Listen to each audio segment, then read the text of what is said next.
दोस्तों, हर साल दुनिया भर में हजारों साइंटिफिक रिसर्च पेपर्स पब्लिश होते हैं, ये बात आप जानते हैं। लेकिन जिनमें से साइकोलॉजिकल रिसर्च का भी एक बहुत बड़ा हिस्सा होता है। लेकिन अगर देखा जाए तो इन साइकोलॉजिकल स्टडीज़ को पढ़ना एक नॉर्मल इंसान के लिए जितना मुश्किल होता है और इन बातों को रियल लाइफ में अप्लाई करना उतना ही आसान होता है, ये शायद बात आप नहीं जानते। इसीलिए आज की वीडियो में मैं आपको 12 ऐसे साइकोलॉजिकल फैक्टर्स शेयर करने वाला हूँ, बताने वाला हूँ, जिन्हें जानने के बाद आप पहले जैसे नहीं रहेंगे। तो वीडियो को आखिर तक में देखिएगा। लेकिन उससे पहले मैं आपको एक सवाल पूछता हूं, व्हाट हर्ट्स द मोस्ट, यानी सबसे ज्यादा क्या हर्ट करता है। जब हम पेन की बात करते हैं तो दिमाग में सबसे पहले फिजिकल पेन आता है। लेकिन मैं आपको एक बात बताऊं कि साइकोलॉजी के मुताबिक पेन दो टाइप्स के होते हैं। एक होता है फिजिकल पेन, यानी जब आपको चोट लगे, और एक होता है सोशल पेन, यानी जब रिजेक्शन या तन्हाई या आप इग्नोर फील करते हैं। आपको हैरानी होगी ये जानकर कि जब कोई इंसान रिजेक्शन फेस करता है तो उस वक्त ब्रेन का वही पार्ट एक्टिवेट होता है जो इंजरी के टाइम होता है। यानी breakup is equal to rejection is equal to pain. Move on कह देना बहुत आसान होता है, लेकिन ब्रेन के लिए ये एक इमरजेंसी सिग्नल होता है। आखिर आपका दिमाग तो कनेक्ट होने के लिए बना है ना, वो इग्नोर होने के लिए नहीं बना दोस्तों।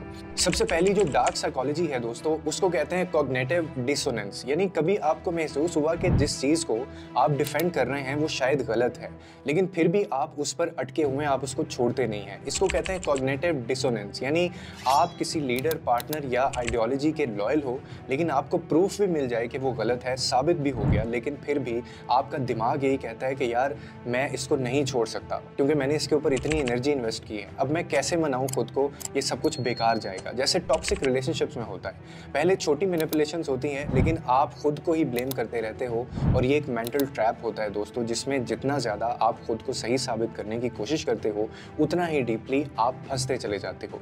अगली डार्क साइकोलॉजी है इल्यूजन ऑफ कंट्रोल दोस्तों।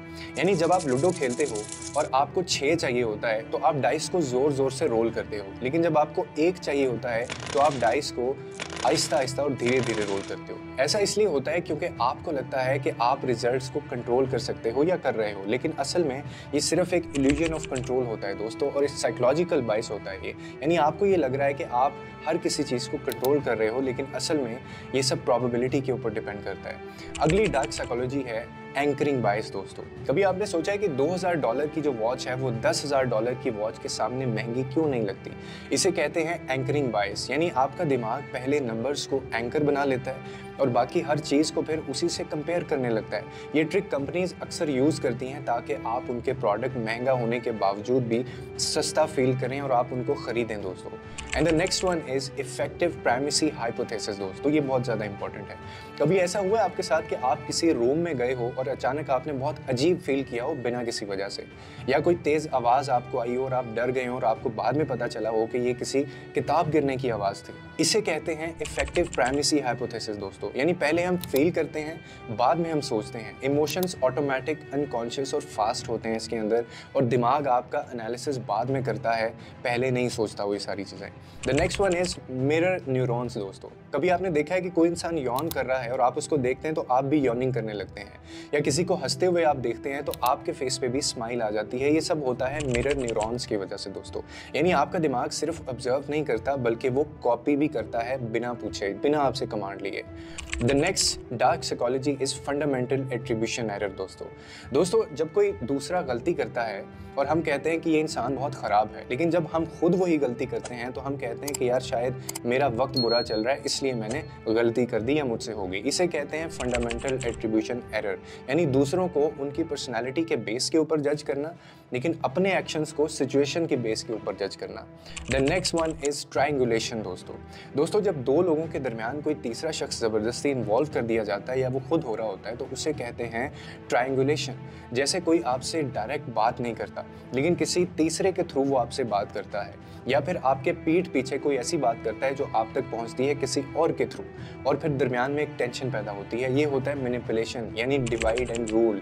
लेकिन अगर आप अवेयर हो, क्लियर हो और डायरेक्ट हो तो कोई आपको कंट्रोल नहीं कर सकता, अगर आपको इस साइकोलॉजी के बारे में पता होगा। The next psychology is Dunbar's number दोस्तों, एक रिसर्च के मुताबिक इंसान सिर्फ 150 लोगों के साथ ही जेन्युइन और स्टेबल रिलेशनशिप बना सकता है, और ये इसीलिए है क्योंकि रियल एक्सक्लूसिव रिलेशनशिप्स में टाइम, एनर्जी और इमोशंस लगते हैं।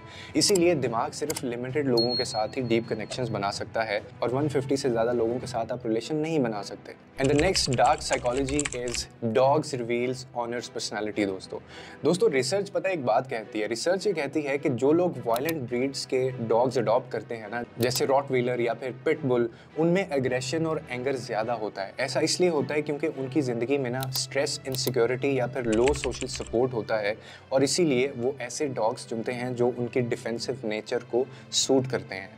The next one is reminiscence bump. दोस्तों इंसान को ना ज़िंदगी के जो 10 से 30 साल के दरमियान जो मोमेंट्स होते हैं ना, वो सबसे ज़्यादा याद रहते हैं, ये रिसर्च कहती है।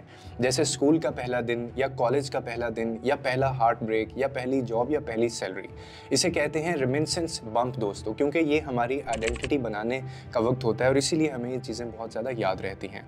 The next one is daydreamers are more creative.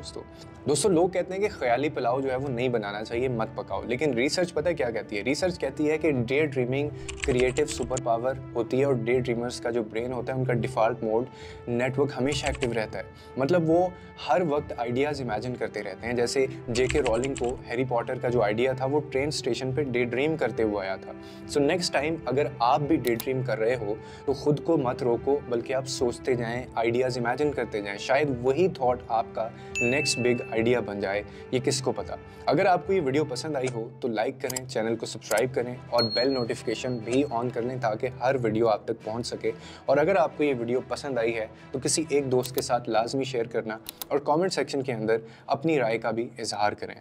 मिलते हैं अगली वीडियो में।